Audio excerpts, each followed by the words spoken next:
یہ وہ عام جملہ ہے جو آج کل اکثر سننے کو ملتا ہے، لیکن بہت کم اس کا اطلاق حقیقی معنوں میں محترم ابن کلیم جیسی شخصیات پر ہوتا ہے، جو اپنی ذات میں انجمن رہتے ہوئے اپنے ارد گرد انجمن جمائے رکھتے ہیں۔ مدینہ الاولیاء ملتان ہمیشہ سے انتہائی زرخیز خطہ زمین رہا ہے۔ ملتان ایک انتہائی قدیم شہر اور مختلف مسلم ادوار کا انتہائی اہم صوبہ رہا ہے۔ اس کی سرزمین کا چپا چپا اکابر اولیاء کرام کی خوشبو سے معطر اور ان کے فیوض و برکات سے مستفیض ہے۔ قلعہ کوہنہ ہو یا شاہ شمس، حسینہ گاہی ہو یا موسیٰ پاک شہید، شاہ گردیز ہوں یا حافظ جمال اللہ ملتانی، سرزمین ملتان مختلف سلاسل طریقت کے روشن چراغوں کا نور اپنے دامن میں سمیٹے ہوئے ہے۔ اس پس منظر میں عمل کی دنیا کے ساتھ ساتھ علم کی دنیا بھی ملتان کے لیے زرخیز رہی۔ فن خطاطی مسلمانوں کی شناخت رہا ہے۔ برصغیر پاک و ہند نے انتہائی نامور خطاط پیدا کیے ہیں، جن کا طوطی چہار دانگ عالم میں بولتا رہا ہے۔ اس فن میں جدت ہمارے بڑے خطاط حضرات کا خاصہ رہا ہے۔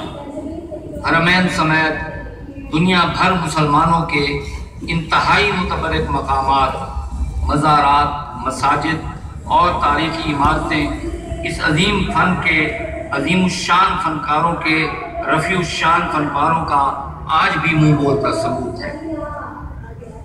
اس آرٹس کونسل سے منسلک بھی کتنے ہی خطاط اس تاریخی مقام پر اپنے فن کو دنیا کے سامنے پیش کرتے چلے آئے ہیں۔ صادقین کی مصورانہ خطاطی نے اس فن کو ندرت عطا کی، لیکن ان تمام عظیم کارناموں کے باوجود کسی نئے خط کو روشناس کروانے کا اعزاز ایک فرزند ملتان کے حصے میں آیا، جس نے صدیوں بعد خط رانا متعارف کروایا، جو کسی بھی خط کے مسلمہ، مستند اور علمی سطح پر طے شدہ اصولوں پر پورا اترتا ہے۔ یہ ایک غیر معمولی عمل تھا، اور آج ہم سب خوش نصیب ہیں کہ اس کے بانی محترم حافظ محمد اقبال المعروف ابن کلیم رحمۃ اللہ علیہ کی یاد میں منعقدہ اس تقریب میں شامل ہیں۔ جو احباب ابن کلیم سے ملتے رہے ہیں، اور اس مجمع میں یقیناً ایسے کئی احباب موجود ہیں، وہ ان کی سادگی اور فن سے محبت کے چشمدید گواہ ہیں۔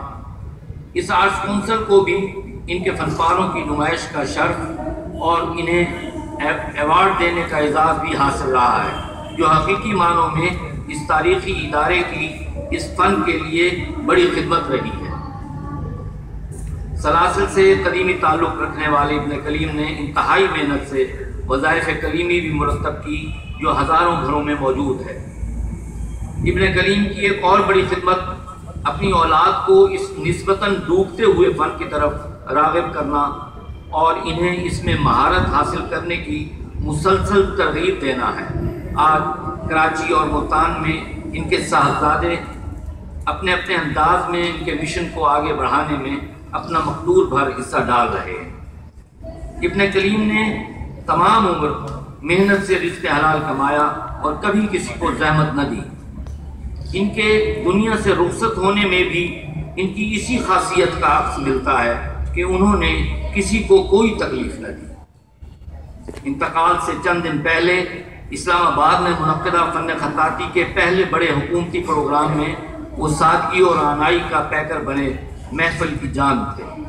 اللہ پاک حافظ صاحب کی بشری لفظشوں کو معاف فرماتے ہوئے ان کے درجات بلند فرمائے، آمین۔ تحریر عبید اللہ نوشاہی۔